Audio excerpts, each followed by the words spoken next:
미국의 경제학자 머슬로우는 개인의 행동은 그때그때 최강의 욕구에 의해 결정된다고 말하면서 사람의 욕구를 성숙의 단계에 따라 5가지로 분류를 했습니다. 제일 밑바닥이 생리적인 욕구입니다. 이것은 생명을 유지하는 데 기본적인 욕구로 의식주에 관한 욕구들입니다. 두 번째가 안전의 욕구입니다. 이제 생리적인 욕구가 해소가 되면 이제 안전의 욕구를 추구하는데 기본적으로 신체적인 위험에 대한 공포로부터 벗어나 안전과 보호를 유지하려고 하는 욕구, 자기 보존에 대한 욕구입니다. 최근엔 이것을 경제적인 욕구라고 말하기도 합니다. 세 번째가 사회적인 욕구입니다. 인간은 사회적인 존재이기 때문에 인간에게는 여러 가지 집단에 소속하고 싶은 욕구와 또 여러 집단에 의해서 받아들여지고 싶은 그런 욕구가 있습니다. 그래서 그것은 애정, 친분, 우정, 소용, 또 수용, 소속감 등에 대한 관심으로 나타나게 됩니다. 네 번째가 존경의 욕구입니다. 소속 단체의 구성원으로 명예나 권력을 누리려고 하는 욕구입니다.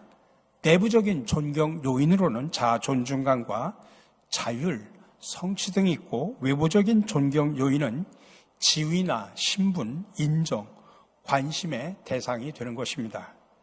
마지막으로 자아 실현의 욕구입니다. 자신의 재능과 잠재력을 충분히 발휘해서 자기가 이룰 수 있는 모든 것을 성취하려고 하는 가장 높은 수준의 욕구, 성장 욕구, 자아 완성의 욕구라고 말할 수 있습니다. 이렇게 인간은 뭔가를 갈망하며 살아가는 존재입니다. 숨을 쉬고 있는 동안 무엇인가를 끊임없이 소망하면서 살아갑니다. 어떤 사람에게는 갈망의 대상이 돈이 되기도 하고 또 어떤 사람에게는 성공이기도 하고 또 어떤 사람에게는 건강이 되기도 합니다. 이처럼 처한 환경에 따라서 갈망의 대상이 바뀌긴 하지만 그 무언가를 갈망하고 있다고 하는 사실만큼은 동일합니다. 그런데 뭔가를 갈망하고 살아가면서도 구체적으로 자신이 무엇을 바라는지 알지 못한 채 막연하게 다른 사람이 갈망하는 것을 쫓아가는 그런 경우도 참으로 많이 있습니다. 그것이 필요한지조차도 모른 채 군중이 달려가는 길을 따라서 뛰어가는 것이죠. 장자의 어부편에 이런 이야기가 나옵니다. 날마다 뛰어다니는 사나이의 이야기입니다. 그는 자신의 그림자가 두렵고 자신의 발자국이 싫어서 늘 뛰어다닙니다. 근데 그림자는 지워지지 않았고 발자국은 긴 행렬을 그리면서 쫓아왔습니다. 이것을 떨쳐내기 위해서 묘안을 짜냈습니다. 그림자와 발자국에서 완벽하게 도망치는 방법 중에 하나는 더 빠르게 달리는 것입니다. 근데 그러면 그럴수록 그림자는 그의 몸을 떠나지 않았고 발자국은 더욱더 많아졌습니다.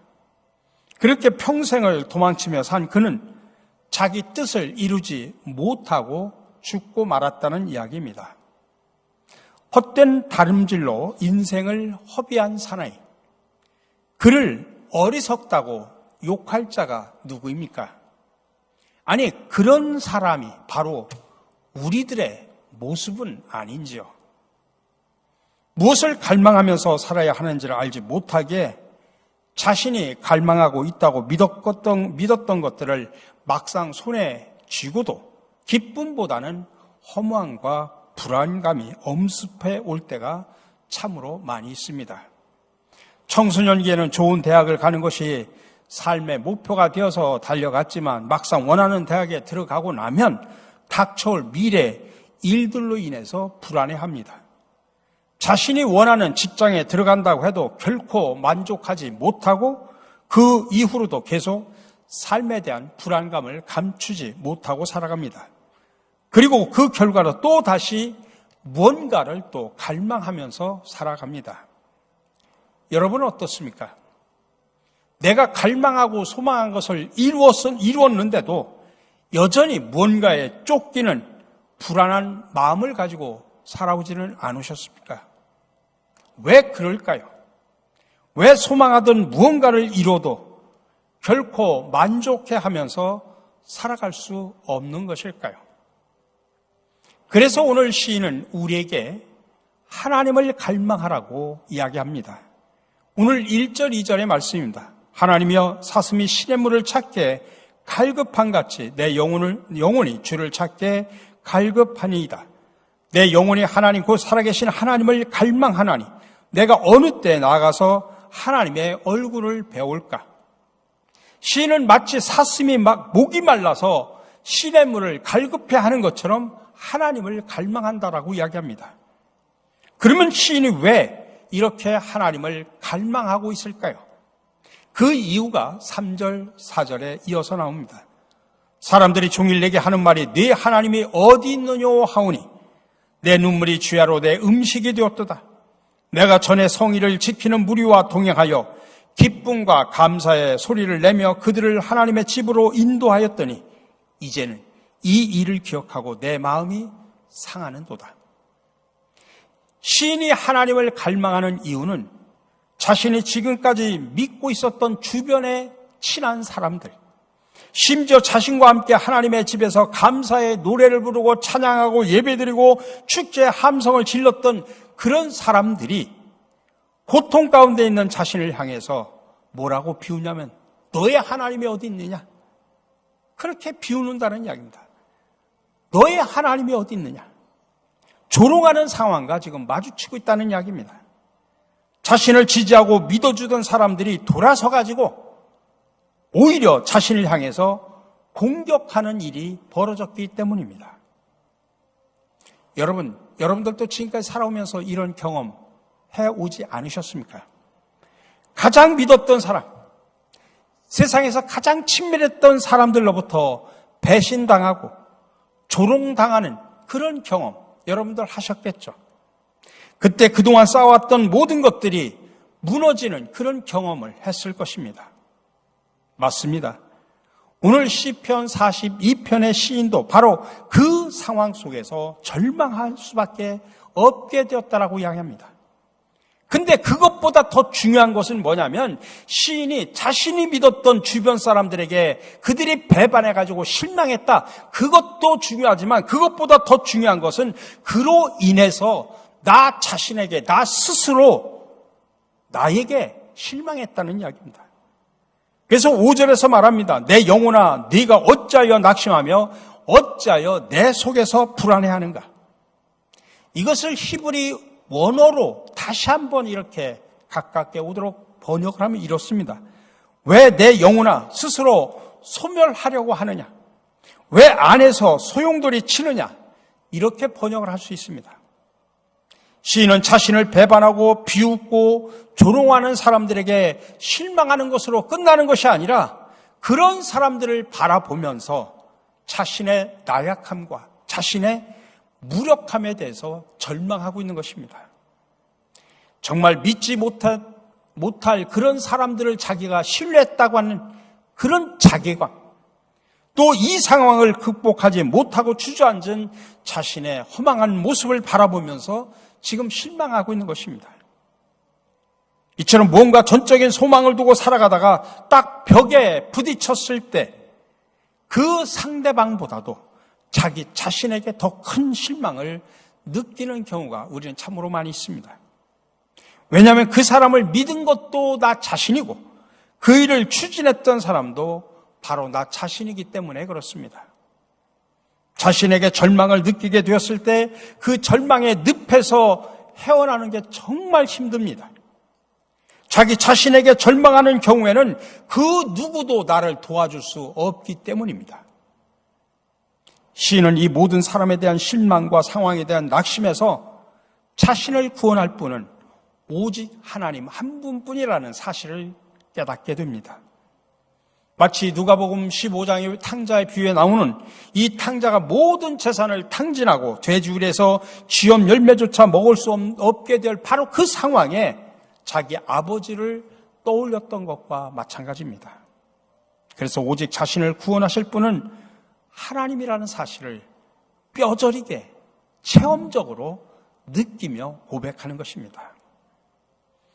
오늘 이 시편 42편은 누가 기록을 하고 있냐면 고라 자손들이 기록을 하고 부른 노래입니다. 고라 자손이 누굽니까? 민수기 16장에 보면 고라는 아론의 자손만이 제사장이 되는 것에 대해서 반기를 들었습니다. 왜 아론만, 그 제사 그룹만 왜 제사장이 돼야 되느냐 하면서 반기를 들고 모세와 아론을 제거하려고 하는 반역을 주도했던 사람이 바로 고라입니다. 그래서 하나님은 고라와 고라 자손의 반역으로 인해서 그들을 땅 속에 묻어버렸다라고 아주 엄청난 경고와 심판을 합니다. 민수기 16장 32절 이하에 이렇게 말합니다. 땅이 그 입을 열어 그들과 그들의 집과 고라에게 속한 모든 사람과 그들의 재물을 삼키매 그들과 그의 모든 재물이 산채로 스올에 빠지며 땅이 그 위에 덮으니 그들이 회중 가운데서 망하니라. 그들의 배반을 하나님께서 무섭게 심판을 하는데 땅이 갈라져가지고 그 속에다 확 파묻어 버렸단 말이에요. 지진이 일어나가지고 쫙쫙 갈라져서 그 자손들이 거기에서 죽게 만들었다. 그렇게 말할 수 있습니다. 근데 문제는 이때 고라 자손이 한 번에 다 몰살된 것은 아니었다는 이야기입니다. 민수기 26장 11절에 보니까 고라의 아들들은 죽지 아니하였다라고 기록을 하고 있고 그렇게 살아남은 고라 자손은 성전에서 중요한 직분을 맡게 됩니다. 역대상 6장으로 31절에 넘으면 이렇게 표현합니다. 언약궤를 평안히 안치한 뒤에 다윗이 주님의 집에서 찬양할 사람들을 임명하는데 이 직무를 수행하는 사람과 그들의 자손은 다음과 같다 하면서 족보를 이야기합니다. 고앗 족속의 자손 가운데서 헤만은 찬양 대장인데 그는 요엘의 아들이고 요엘은 사무엘의 아들이고 고라는 아스알의 아들이고 이스라엘은 고앗의 아들이고 고앗은 레위의 아들이고 레위는 이스라엘의 아들이다. 뭐냐면 다윗이 성전에서 찬양대를 구성하고 그 찬양대를 인도할 대장을 임명을 합니다. 근데 그 사람 가운데 하나가 누구냐면 헤만이라는 사람입니다. 근데 그 헤만이 누구냐? 고라의 자손이라는 이야기입니다. 그리고 고라의 자손들이 지은 찬양의 시편이 여러 편 나와 있습니다. 이처럼 한때는 세상의 욕심으로 인해서 자기들의 정말 조상들이 몰살당한 것처럼 모든 것들이 무너지고 그런 고통을 당하고 그런 속에서 자신들에게 뼈저리게 절망했던 바로 이 고라 자손은 고난의 때에 그들이 그런 체험을 하면서 고난의 때에 정말 누구를 찾아야 되고 인생에서 무엇을 갈망해야 되는지 그들의 고난의 경험 속에서 뼈저리게 체험하고 뼈저리게 발견했다는 이야기입니다. 그 경험이 축적된 시가 바로 오늘 우리가 읽은 시편 42편입니다. 그러면서 말합니다. 너는 하나님께 소망을 두라. 그가 나타나 도우심으로 말미암아 내가 여전히 찬송하리로다. 그들의 체험, 그들의 경험, 그 뼈저린 경험 속에서 나온 솔직한 지금 고백을 하고 있는 겁니다. 너는 하나님께 소망을 두라. 그가 나타나 도우심으로 말미암아 내가 여전히 찬송하리로다. 미국의 17대 대통령이었던 앤드류 존슨은 부모를 일찍 여의고 가난했고 또 정규 학교도 제대로 못 나온 보잘것없는 배경을 가진 사람이었습니다. 근데 그는 미국의 가장 큰 부를 가져다둔 그런 대통령으로 기억이 되고 있습니다. 거기엔 이유가 있습니다. 알래스카는 미국의 5분의 1, 남한의 17배나 되는 엄청나게 큰 땅입니다. 원래 이곳은 구소련 땅이었는데 앤드류 존슨이 의회의 동의도 없이 당시 720만 달러, 우리나라 한 8, 90억 정도의 소련으로부터 그 땅을 구입을 합니다. 그러자 의회가 대통령을 소환해가지고 알래스카를 사들인 것에 대해서 공격을 하자 앤드류 존슨 대통령은 자 그러면 공동조사단을 구성하자. 그리고 그들을 알래스카에 보내가지고 탐사를 한 후에 내가 책임질 일이 있으면 책임지겠다라고 이야기합니다. 그러자 탐사단은 가서 아이스박스에 불과하다는 그 알래스카를 자세히 탐사를 해보니까 세상에 세계에서 가장 많은 양의 석유와 순금과 백금 등 헤아릴 수 없는 지하 자원과 엄청난 어류와 산림 자원을 발견하게 됩니다. 그래서 그곳은 지구상에서 가장 많은 천연 자원이 묻혀있는 보물 창고라는 사실을 알게 된 것입니다. 그러자 모든 매스컴은 앤드류 존슨이 아이스박스가 아닌 황금박스를 거저 얻었다고 대서특필을 합니다. 비난의 공경 속에서도 침착함을 잃지 않았던 앤드류 존슨은 일생 가운데 이러한 신조를 가지고 있었다고 합니다. 어떤 시련이 있어도 환경이 아무리 불리해도 하나님 안에서 절대로 절망하지 않는다. 어떤 시련이 있어도 환경이 아무리 불리해도 하나님 안에서 절대로 절망하지 않는다. 결국 그런 자세가 자신은 물론 조국의 역사에 길이 남을 훌륭한 업적을 남길 수 있게 되었습니다. 그 힘의 원천이 바로 하나님 안에서 절대로 절망하지 않는다라고 하는 믿음 때문이었습니다. 오늘 본문의 시인의 고백처럼 고난의 때에 하나님께 소망을 두며 살아가는 그 믿음 때문이었다는 이야기입니다. 하나님께 소망을 두라. 이 소망을 두라는 히브리어는 신뢰한다, 기대한다는 뜻입니다. 다시 말해서 시인은 인생의 모든 소망의 자리에서 기다려야 할 분은 오직 하나님 한 분뿐이라고 지금 외치는 것입니다. 여러분 성경을 보십시오. 성경에 나오는 모든 신앙의 선조들은 그들이 기대했던 모든 소망이 무너졌을 때 하나님께 소망을 두고 하나님을 기다렸습니다. 그리고 하나님은 그들에게 다시 소망을 주셔서 결코 넘어지지 않는 길로 인도해 주셨습니다. 모세를 보십시오. 이스라엘 민족을 이끌고서 애굽만 탈출하면 43년 동안이나 노예 생활에 종지부를 찍고 이제는 행복이 찾아올 줄 알았습니다. 근데 웬걸? 출애굽 이후에 40년 동안 광야 생활을 하는 동안에 이스라엘 백성들로부터 수많은 불평과 심지어는 살인 위협을 느끼며 살아왔습니다. 이스라엘 백성들은 늘 불평합니다. 마실 물이 없을 때도, 먹을 음식이 떨어질 때도, 전쟁에 패했을 때도 늘 지도자 모세를 원망합니다. 모든 일에 다 모세를 원망합니다. 그때 모세는 무엇을 의지하고 인생길을 달려나갔습니까? 이 땅에서 믿었던 사람들로부터 배신당하고 낙심되었을 때 다시 일어서서 인생길을 걸어갈 수 있었던 유일한 소망은 하나님 한 분뿐이었습니다.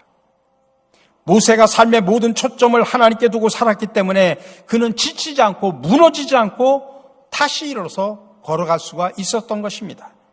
그래서 신명기 7장 9절에서 이렇게 말합니다. 그런즉 너희는 알라. 오직 네 하나님 여호와는 하나님이시요 신실하신 하나님이시라. 그를 사랑하고 그의 계명을 지키는 자에게는 천대까지 그의 언약을 이행하시며 인애를 베푼다라고 이야기를 합니다. 사무엘상 16장 이후에 나오는 다윗을 보십시오. 그가 어린 나이에 왕이 될 것을 기억하면서 기름을 부어줍니다. 근데 이스라엘의 왕이 되는 기름 부음을 받은 이후로부터 그가 왕자로 막 정말 지혜롭게 자라고 행복하게 자랐느냐? 그는 오히려 인생길에 가장 큰 고난과 역경을 걸어가야만 했습니다. 소망이 이루어진 이후에 오히려 더 주변의 시기와 질투를 한 몸에 받기 시작을 합니다. 원래 지금 왕의 자리에 있던 사울은 나중에 다윗이 왕이 될까봐 정말 그를 죽이려고 무던히도 애를 씁니다. 여러분, 우리가 살아가는 세상이 바로 이와 같다는 이야기입니다. 진정으로 내가 갈망하는 것들이 이루어졌다고 해서 주변의 모든 사람들이 나를 축복해주고 나를 환영해주지는 않는다는 이야기입니다. 물론 나하고 그 일과 전혀 관계가 없는 사람들은 박수를 쳐줄 수 있습니다. 근데 여러분, 조금이라도 그 일과 관련된 사람이 있다고 하면 그런 사람들은 별로 축하지 않습니다. 아니, 그 자리를 오히려 시기하고 탐내기 때문입니다. 그리고 다윗은 어떻게 그 상황을 대처합니까? 누구를 의지합니까? 다윗은 살아계신 하나님, 우리의 바위가 되시고 구원이 되시고 산성이신 하나님을 철저하게 소망하고 의지하며 살아갑니다. 그래서 시편 18편에서 그는 이렇게 고백합니다. 나의 힘이신 여호와여, 내가 주를 사랑하나이다. 여호와는 나의 반석이시오, 나의 요새시오, 나를 건지시는 이시오, 나의 하나님이시오, 내가 그 안에 피할 나의 바위시오, 나의 방패시오, 나의 구원의 뿌리시오, 나의 산성이시로다. 다윗이 고백을 할 때 평안한 속에서, 행복한 삶 속에서 이런 고백을 한 게 아닙니다.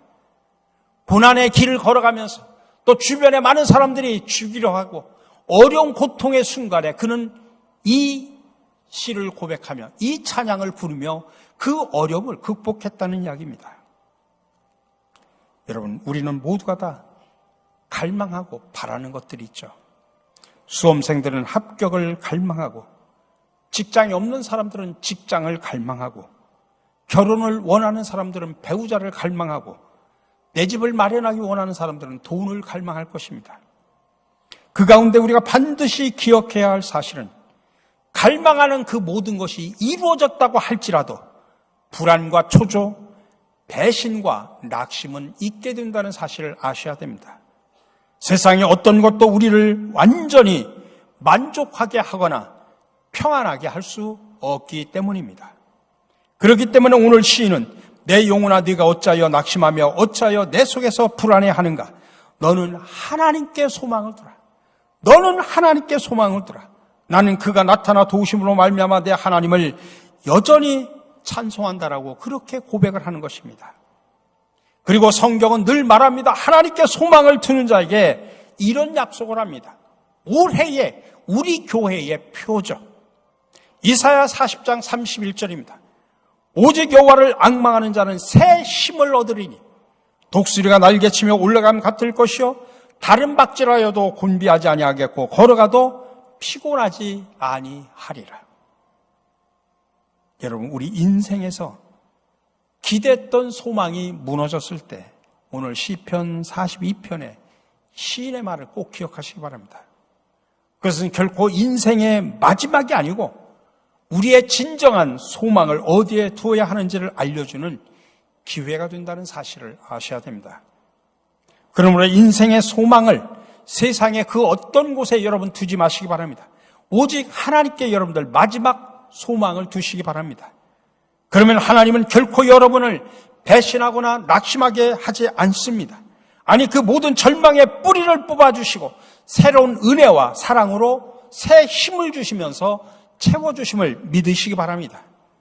오직 여호와를 앙망하는 자, 하나님께 소망을 두는 자는 하나님께서 새 힘을 주시어 독수리가 날개치며 올라간 것 같게 해주심을 믿으시기를 바랍니다.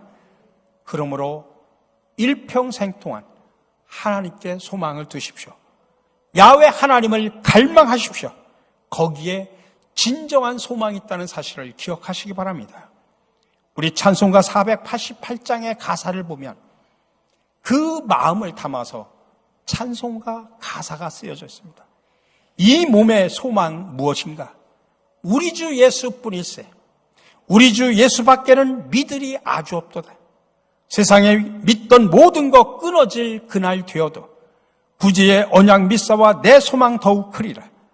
주 나의 반석이시니 그 위에 내가 서리라. 그 위에 내가 서리라.